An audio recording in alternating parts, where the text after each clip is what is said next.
Yeah, it's Angeline here.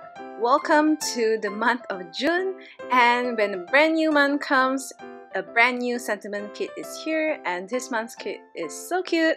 It's called Bird's the Word. I've already stamped and colored the cute little bird and colored it with some Copic and also added some glitter to its body.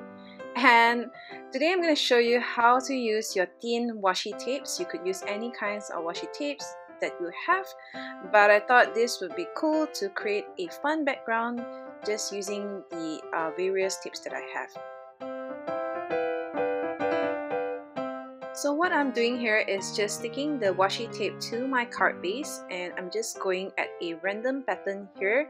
There has no rhyme or reason of what kind of pattern I'm doing right now. I'm just going with the flow and saying, is this alright? Is this not alright? And it's kind of fun because you don't know what you'll be getting until you finish your card.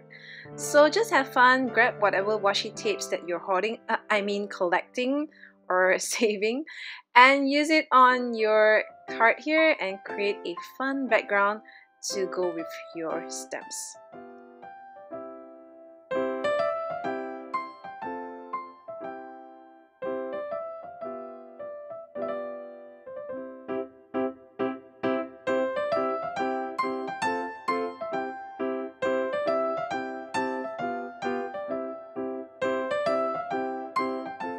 So here I'm just putting the bird and the sentiment down and figured I need more washi tape, so you could add more if you think it's not enough, and just go with the flow, and as long as you're happy and you're done, that's it. Once you're done designing a background, just trim off the excess of your card using a pair of scissors.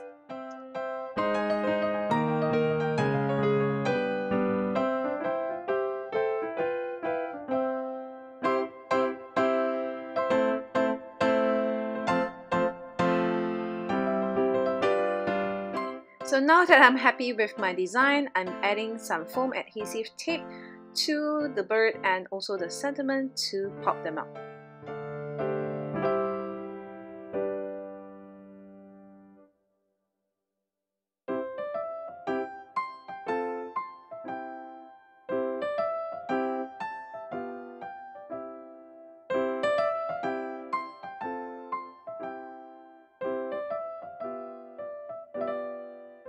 So here is my finished card. I hope you enjoyed this technique on how to add some washi tape to create your own background. Thanks for watching. Bye!